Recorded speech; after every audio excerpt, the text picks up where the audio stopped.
السلام عليكم daawadayaal kusoo dhawaada barnaamijkeena falanqaynta ciyaaraha qodobada barnaamijkeena aad ku maqli doontaan waxa kamid ah Chelsea oo guul taariikhi ah ka gaartay kooxda Paris Saint-Germain macna Luis Enrique oo record laga afjaray Real Madrid oo go'aan ka soo saartay la saxiixashada Ibrahima Kanouté hadal uu Donald Trump ku yiri Reece James oo qabsaday baraha bulshada FIFA oo lagu eedeeyay inay ku tumatay sharciga kubadda cagta Gonzalo Garcia oo ku guuleystay kabta dahabka ee gool dhalinta Arsenal oo soo afjartay saxiixa loogu hadal haynta badan yahay suuqa kala iibsiga Rashford oo iska diiday dalab weyn oo ka yimid Sacuudiga waatan sababta Chelsea aan loogu ogolayn inay ka soo qayb gasho tartanka Club World Cup-ka sanada 2029 aynu ku bilownay kooxda Chelsea ayaa ku guuleysatay koobka naadiyada sanada 2025 kadib markii ay si la yaqaan u garaacday Paris Saint-Germain waxayna kaga badiyeen 3-1 ciyaar kama dambaysa ahayd oo ka dhacday garoonka Midland Stadium New Jersey xidiga da'da yar England Cole Palmer ayaa hoggaanka u dhiibay Blues isagoo dhaliyay 2 gool 22 daqiiqo iyo 30 daqiiqo isagoo muujiyay farsamo iyo xasilooni cajiib ah wuxuuna sidoo kale caawiye ka noqday goolkii saddexaad oo uu dhaliyay Joey Pedro waqtigii dhimashada qaybta hore ee ciyaarta kaasoo si qurux badan kubadda cagta ugu dulqaaday Gianluigi Donnarumma Chelsea oo hogaaminaya Enzo Maresca ayaa soo bandhigtay ciyaar xeeladaysan daafac adag iyo weerar degdeg ku dhisan iyadoo goolhaye Roberto Sanchez uu sameeyay badbaadina muhiima si uu ilaaliyo sharaftiisa naadiga dhanka kale Paris Saint-Germain ayaa la daalaa-dhacaysay inay lumiso fursado badan oo ay heshay iyadoo la dheeryahay qaladaad daafac oo markaasi laga faa'iideystay Chelsea ayaa hanatay koobkii labaad ee xilli ciyaareedka kadib European Conference League taasi oo calaamad u ah dib u soo laabashadeeda heerka caalami guuldaradii ay Paris Saint-Germain kala kulantay Chelsea finalkii koobka naadiyada ee FIFA ayaa calaamad u ah markii ugu horeysay in Luis Enrique looga adkaanayo final kooxeed inta uu tababaraha yahay tababaraha Reece Bain ayaa horey ugu guuleystay 12 finaal oo xiriir ah oo hogaaminaya kooxihii kala duwanaa ee uu leeliyay waxa uu la qaaday Paris Champions League 2 French Cup iyo 2 Super French Cup intuu macalinka u ahaa Barcelona Enrique waxa uu hantay Champions League UEFA Super Cup Club World Cup 3 Copa del Rey iyo Spanish Super Cup gooldaradan ayaa si weyn u muujisay awoodda iyo diyaar garowga Chelsea oo ay soo afjartay rikoorkii cajiibka ah ee Luis Enrique ee kubadda cagta taasi oo hore loogu tixgelin jiray mid ka mid ah kuwa ugu waaweyn tababarayaasha kooxaha waxa sidoo kale la xusay in kulankani uu muujiyay sareynta Chelsea iyo cadaadiska sare ee tartamada caalamiga ah haddii la arko kuwa xambaarsan sumcadda waaweyn iyo lacagta kooxda caasimadda Spain Real Madrid ayaa qorsheynaysa inay si bilaash ku qaadato Ibrahima Kanouté waxayna doonayaan inaysan hadda wax lacaga ku bixinin ciyaaryahanka sida laga soo xigtay El Gironquito Madrid ayaa go'aansatay in la sugay ilaa xagaaga 2026 si xoran ay ula soo wareegto daafaca Faransiiska iyadoo aan laga bixinaynin wax lacaga Ibrahima Kanouté ayaa haatan qandaraas kula jira Liverpool laakiin wuxuu ogolaaday inuu ka tago Reds marka uu dhamaado qandaraaskiisa si uu ugu biiro kooxda Los Blancos xagaaga dambe xidigan 25 sano jirka ayaa la fahansan yahay inuu si buuxda taageero ugu yahay qorshaha Madrid waxaana la rumaysan yahay inuu mar horeba go'aansaday ku biirista kooxda horyaalka La Liga marka la gaaro sanada 2026 kooxda Madrid ayaa horey u xoojisay daafaceeda xagaagan kadib markii ay la soo wareegeen Dean Hudson si fiican ugu ciyaaray kulamadii koobka naadiyada saxiixa Kanouté haddii uu hirgalo waxay noqon doontaa tallaabo kale oo muhiim ah oo qorshaha Madrid ee dhinaca dhismaha daafaca iyo tartamada ay kaga qayb galayso madaxweynaha Mareykanka Donald Trump ayaa si rasmi ah loogu sharfay inuu guddoonsiiyo Chelsea koobka naadiyada ee sanada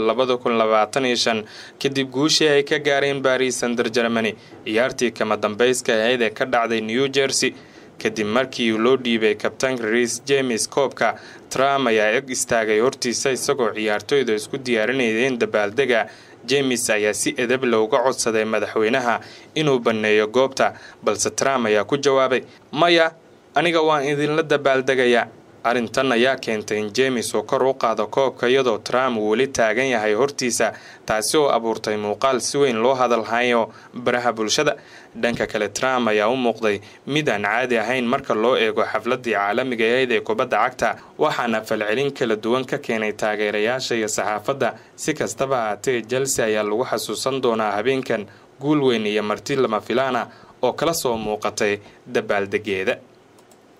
dhanka kale FIFA ayaa wajahaysa dhaleecayn cusub kadib markii la sheegay inay jabiyeen mid ka mid ah xeerarka muhiimka ee kubadda cagta inta lagu guda jiray finalkii koobka naadiyada ee dhex maray Chelsea iyo Paris Saint-Germain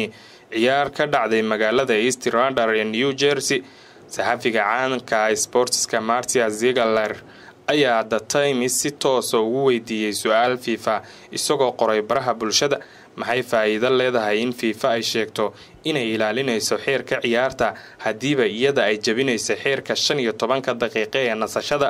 sharciga FIFA gaar ahaan qodobka 7.2 ee Law 7 Direction of Match wuxuu si cad u dhigayaa in nasashada ay u dhaxayso labada qaybood ee ciyaarta ay tahay 15 daqiiqo, balse kulanka kama dambayska ah ee FIFA waxay ogolaatay in nasashada la gaarsiiyo 24 daqiiqo oo ay ku jirto bandhig muusiga oo muujinaya muuqaal la mid ah midka Super Bowl-ka ee Mareykanka. tani waxay keentay su'aalo badan oo ku saabsan sida FIFA ay u eegtay sumcadda ciyaarta iyo inay u jaanjeerto dhanka ganacsiga halkii la ilaalin lahaa sharciga ciyaarta. bandhigaas oo uu furo u ahaa fanaanka Robbie Williams ayaa loo arkay isku day lagu soo jiidanaya dhalinyarada, iyadoo Giovanni Infantino oo la saftay wajiga siyaasadeed ee muran ka dhaliyay sida Donald Trump, taasi oo hirgelisay dooda ka dhanka ay koobka naadiyada uu yahay tartan lagu dhisay tamarta ganacsi ee aan qiimaha lahayn halkii la fiirin lahaa kubadda cagta. weli FIFA ma aysan soo saarin war rasmi ah oo ay ku difaacayso go'aankeeda. weeryahanka da'da yar ee kooxda Real Madrid Gonzalo Garcia ayaa ku guuleystay kabta dahabka ee Golden Boot ee tartanka koobka kooxaha adduunka sanada 2025, kaasi oo sanadkan si rasmi ah loogu qabtay qaab cusub ee ballaaran ee Mareykanka. Garcia ayaa dhaliyay 4 gool, taasi oo ka dhigtay inuu la mid ahaado ciyaartooyda Angel Di Maria Benfica, Marcos Llorente Al-Hilal iyo Sergio Guirassy Darty Muda. si kastaba Gonzalo Garcia ayaa ku guuleystay abaalmarinta isagoo haystay hal caawin oo dheeraada, taasi oo lagu xisaabiyay go'aanka kala sarreynta isagoo ay xidigahaasi ay haatan ku kala mareen. Garcia oo 22 sano jira wuxuu muujiyay bislayn, deganaan iyo dareen gool dhalineed oo dabiici ah isagoo si weyn u saameeyay ololaha Madrid ee tartanka. inkastoo uu dagaal ugu jiro booskiisa koowaad, haddana tababare Xavi Alonso ayaa siiyay fursad uu si fiican uga faa'iidaystay. kabta dahabka ah ee uu hantay waxay calaamad u tahay bilowga mustaqbal weyn oo ifaya ciyaaryahankan. kooxda Real Madrid iyo xulka qaranka Spain labaduba waa ay ka faa'iidaysan karaan ciyaaryahanka. Garcia ayaa hadda si cad loo arkaa mid ka mid ah xidigaha rajada weyn ku leh kubadda cagta ee Spain. kooxda reer Portugal ee Sporting Lisbona ayaa si rasmi ah u shaacisay inay heshiis la gaartay Arsenal kuna saabsan iibka weeraryahanka Victor Gyökeres, sida uu sheegay saxafiga caanka ee David Orazante.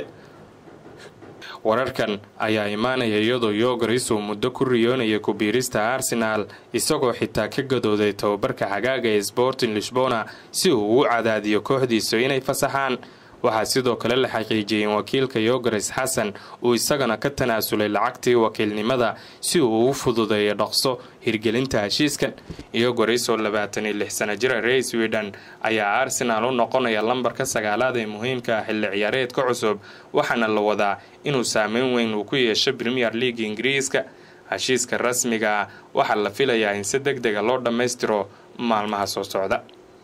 weeraryahanka Manchester United Marcus Rashford ayaa si cad u diiday dalab 40 milyan oo kaga yimid kooxaha ka ciyaara Sacuudiga, sida daaha uu ka qaaday warbixin lagu daabacay Mundo Deportivo. Marcus Rashford oo 27 sano jira lama qorsheynayo inuu qayb ka noqdo xilli ciyaareedka cusub ee Manchester United, waxaana lala xiriirinayaa kooxo waaweyn gaar ahaan Barcelona oo u aragta badarka suurtagalka ee Nick Williams. inkastoo uu helay fursad dhaqaale oo weyn oo kaga timid Sacuudiga, Rashford wuxuu doorbidayaa inuu sugo kooxda Barcelona xitaa haddii ay dhimayaan mushaaraadkiisana ay hoos u dhigayaan si uu ugu habboonaado xeerka miisaaniyadda ee La Liga kooxda Barca. waxaa la filayaa in heshiiska la qorsheynayo inuu noqon karo amaah la socdo qodob iibsasho ah iyadoo qiimaha guud ee ciyaaryahankan lagu fasaxayo uu noqonayo 40 ilaa 30 milyan. Rashford ayaa rajeynaya in mustaqbalkiisa loo xaliyo sida ugu dhaqsiyaha badan si uu qayb uga noqdo tababarka isku diyaarinta Barcelona xilli ciyaareedka cusub. Si kastaba Barcelona ayaa weli ka fiirsanaysa dhaqdhaqaaqyada suuqa iyadoo aysan weli buuxinin xeerka dhaqaalaha ee horyaalka La Ligaha.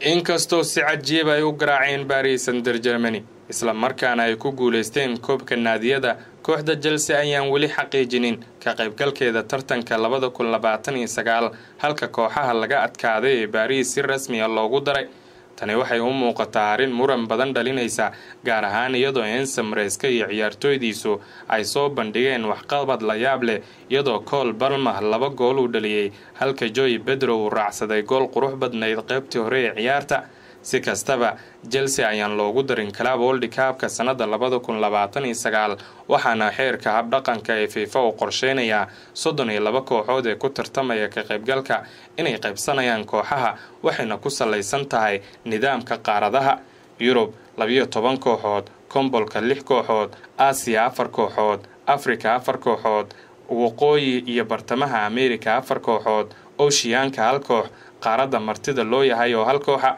FIFA uma siinaysa si toosa booska kooxda ku guuleysata koobka adduunka ee naadiyada, taasi oo la micnaa inay Chelsea ku tiirsan tahay inay ka mid noqoto 12 kooxood oo Yurub ugu sarreeya ama inay ku guuleysato Champions League sanadada fooda nagu soo haya. Paris Saint-Germain ayaa horey loogu daray liiska 2029 sababo la xiriira guulaha hore ee Champions League, halka Chelsea ay hadda ku jirto kaalinta 14aad ee darajada UEFA. boos liitana ay wax muhiim u ahayn inay ka soo qayb gasho. Waxa looga baahan yahay inay gaaraan guulo hor leh si ay u difaacdaan koobka. Sidaas daraadeed Chelsea oo 125 milyan ku heshay guushii finalka ayaa weli xaqiijinin mustaqbalkeeda Club World Cup-ka sanada 2029.